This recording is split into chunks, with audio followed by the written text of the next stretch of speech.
Assalamualaikum warahmatullahi wabarakatuh. Di video kali ini saya akan kasih sedikit ulasan ya untuk underbone NGRT.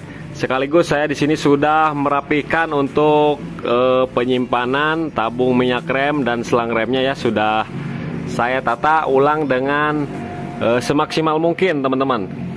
Nah, kemudian untuk baut-bautnya udah saya ganti juga ya. Ini baut L yang stainless ya, supaya nggak karatan. Nah, untuk yang bawah panjangnya itu 4 cm ya teman-teman.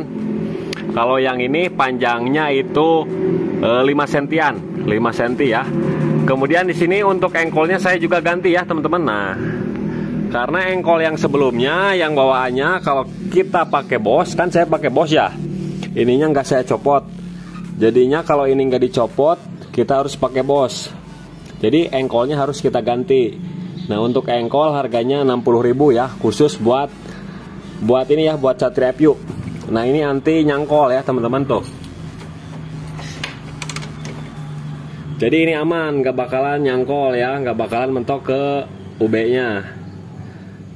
Nah, kemudian di bagian tabung minyak remnya saya kasih bracket di sini ya. Nah, bracket dari aluminium juga. Kemudian di sini saya kasih juga nih sedikit dari baut step. Kemudian untuk knalpot saya masih menggunakan plat di sini nih teman-teman. Nah, kalau knalpot saya masih gunakan plat di sini. Sebelumnya saya masukin ke dalam, cuman kemarin agak ada goyang, nggak kuat ya. Nah, suatu saat nanti saya mau beli yang tipenya dural supaya tebal, nanti kita kasih di baut step aja di sini ya. Nah, ini untuk sementara karena ini kuat ya, udah kuat sebenarnya. Cuman kurang cocok aja nih, menghalangi bagian master remnya aja. Kemudian setelah saya coba dan jajal ya, untuk pengeremannya itu meskipun tidak semaksimal pengereman yang original, tapi kalau menurut persen ya, di persen sekitar 75% lah pengeremannya ya, dapat 75% meskipun enggak 100%. Nah, pokoknya enak banget, ini udah saya coba ya, udah saya jajal. Untuk underbone NGRT itu cocok banget buat kita. Cuman di sini saya nggak pasang bagian stepnya.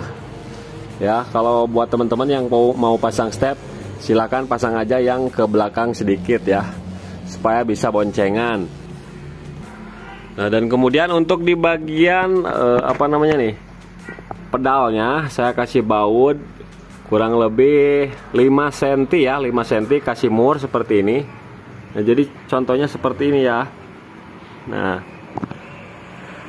tuh dia main, tapi jangan dikencengin ya, cukup nahan aja, jangan dikencengin, diperet, cukup longgar, kasih jeda supaya nggak macet ketika ditekan pedal remnya.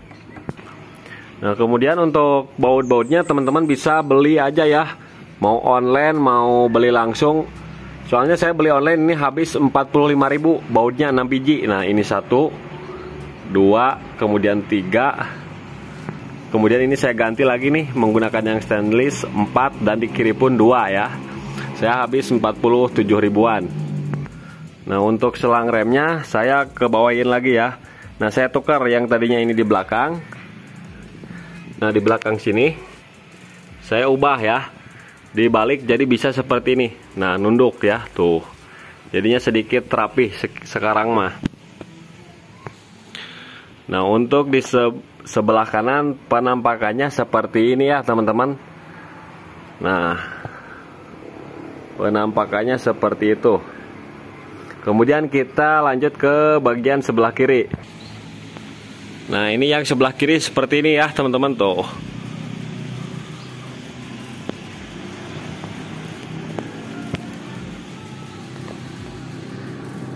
Nah, ini bautnya, dan bautnya yang satu di sini.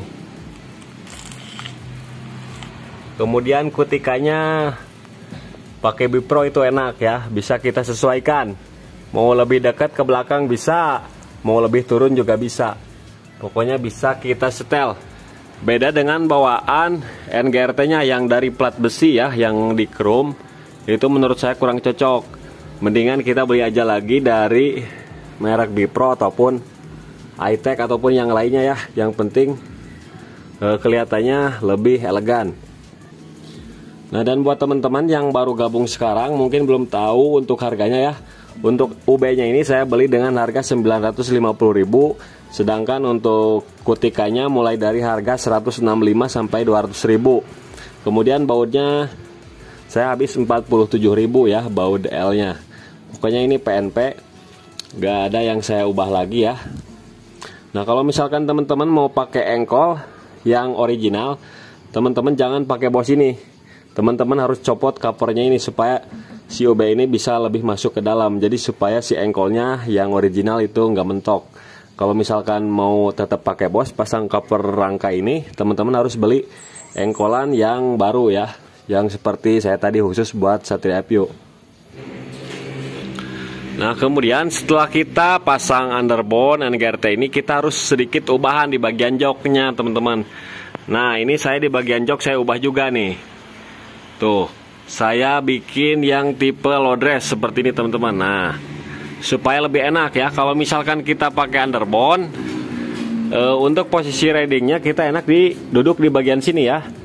Kalau duduk di bagian depan ini nggak bakalan enak. Nah, jadi kita harus duduk di bagian sini. Dan ini pun yang benjolan ini sama halnya dengan tangki motor ya, jadi enak banget. Nah, setelah menggunakan UB kita ubah aja di bagian joknya, jadi jangan terlalu tipis ya. Jangan terlalu tipis, kita agak tinggiin dikit supaya posisi ridingnya lebih nyaman dan lebih enak ya buat kita yang tingginya 180 cm ya. Kalau misalkan buat teman-teman yang tingginya di bawah 180 mungkin tipis juga nggak masalah ya. Nah, jadi untuk penggunaan underbone and GRT yang saya rasakan itu pokoknya enak lah ya.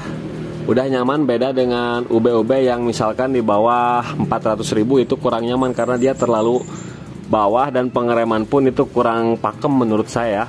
Nah, setelah saya jajal menggunakan NGRT ini, pengereman pun udah dapat lah segini mah ya, udah cukup untuk pengereman yang belakang. Oke teman-teman, jadi seperti itulah ya untuk ulasannya. Mudah-mudahan video ini bermanfaat. Oke teman-teman, satu hal lagi ya. Nah, tadi untuk master remnya ini bengkok ya, nggak lurus, nggak center.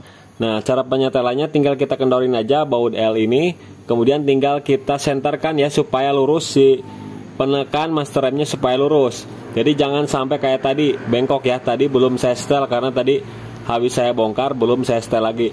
Nah, jadi begitulah teman-teman ya. Perhatikan si penekan pedal remnya harus lurus, jangan sampai bengkok supaya pengereman pun lebih maksimal.